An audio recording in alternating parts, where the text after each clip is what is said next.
ছক কাগজ আমি কিনে তারপরে ছক কাগজ দেখাবো, ঠিক আছে। এটা আমরা এই যে এরকম করে কালো দাগ দিয়ে আমরা অক্ষ নিলাম, কি নিলাম? অক্ষ নিলাম। এই যে এক্স ডট, এদিকে তাকা, এই যে এদিকে তাকা, এইখানে এক্স ডট নিলাম, আর এখানে ও নিলাম, আর এখানে ওয়াই ডট নিলাম, এখানে এক্স নিলাম, আর এখানে ওয়াই নিলাম, ঠিক আছে। এদিকে তাকা, ওই যে আমরা লিখছি দেখ, এটা হলো ছক কাগজ। এটা কি? ছক কাগজ। তো এক্স ডট ও, এক্স কে এক্স অক্ষ, এই কথাগুলো আমরা খাতায় লিখছি, তাই না? তারপরে ওয়াই ও, ওয়াই ডট কে ওয়াই অক্ষ ধরে এই এক্স অক্ষ বরাবর, এটা কি? এক্স অক্ষ। এক্স অক্ষ বরাবর হলো আমাদের ওই অবিচ্ছিন্ন শ্রেণী ব্যাপ্তি। অবিচ্ছিন্ন শ্রেণী ব্যাপ্তি কোথা থেকে শুরু হয়েছিল? 10 দশমিক, ওই খাতা দেখা, খাতা দেখ, 10 দশমিক কত? 10.5 থেকে, তাই না? তাইলে আমরা ধরলাম, মনে মনে ধরে লইলাম, ঠিক আছে, যে এই যে এখানে এই বিন্দুটা হলো 0 0 বিন্দু, এইখানে বিন্দুটা কি? 0 0 বিন্দু। আমরা ধরে নিলাম যে এইটুকু হলো এই 10.5, ঠিক আছে, এখানে লিখলাম 10.5। এরপরে হলো লিখলাম, তাহলে কত হইবে? 20.5, তাই না? ওখানে দেয় আছে।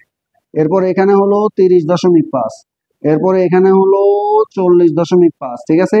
এরপরে এখানে হলো 50.5, তারপরে হলো এখানে হলো আমাদের হলো 60.5, তারপরে এখানে হলো 70.5। কত পর্যন্ত আছে? এখানে 80.5, এখানে হলো 90.5, এখানে হলো আমাদের 100.5, তাই না? এই হলো আমাদের হলো ছক এরিয়া। এখন আমরা জাস্ট ওই যে আমরা যে ছক আঁকছি, সেই ছকের ভিতরে দেখ, ওই পাশে উল্টা, এই 10.5 থেকে 20.5 মধ্যে গণসংখ্যা কত আছে? গণসংখ্যা 10.5 থেকে 20.5 মধ্যে 10। তাইলে মনে রাখবে, এই যে আমরা এরকম ঘর দিছি না, এই সকল ঘরের মধ্যে আবার আমাদের 5টা করে ঘর আছে। এই সকল ঘরের মধ্যে কটা করে ঘর আছে? 5টা। তাহলে আমার এই যে আমি 10 আছে যেহেতু, তাহলে আমার এর দূর পর্যন্ত হলো 5, এর দূর পর্যন্ত কত? তারপরে এর দূর পর্যন্ত হলো আমাদের 10, ঠিক আছে। তাহলে এর দূর পর্যন্ত উঠে আমরা এই যে এইভাবে কালো করে দিব, এভাবে কি উঠে কি করবো? কালো করে দেবো, ঠিক আছে, একটু গাঢ় করে দেবো। তারপরে আমি 10.5 থেকে 20.5 পর্যন্ত দিলাম। এরপরে কত? 20.5 থেকে 30.5 কত আছে? দেখ দেই কত আছে? 20 আছে। তাইলে এই হলো 15, এই হলো 20, এই যে আমরা 20 পর্যন্ত এভাবে উঠাবো, ঠিক আছে। 20 পর্যন্ত উঠা এরকম করে কালো করে দেবো, ঠিক আছে। এরপরে হলো 35 আছে না, তাহলে এটা হলো এই 5, 10, 15, 20, 25, 30, 35 ওদের খাইছে, এর দূর পর্যন্ত উঠবে, ঠিক আছে। এভাবে উঠে এভাবে হলো আমরা কালো করে দেবো। তারপরে কত আছে? তারপরে 20, এই যে 5, 10, 15, 20, এই যে 20 পর্যন্ত যাইয়া এরকম করে হলো আমরা এটাও কালো করে দেবো, ঠিক আছে। এরপরে 15 কত? এই যে 5, 10, 15, এই যে 15 পর্যন্ত এর দূর, তাই না?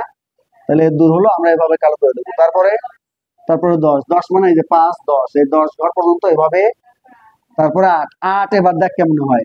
তাহলে এই ঘর পর্যন্ত 5, তাই না? তারপরে হলো এই যে 8, তাই না? এই যে 6, 7, 8, তার মানে এই ঘর পর্যন্ত, এর দূর পর্যন্ত উঠবে, ঠিক আছে। তার মানে 5 তো এভাবে সুন্দর মতো আছেই, তাই না? তারপরে 3 মানে এবার দেখ 1, 2, 3, তাই না?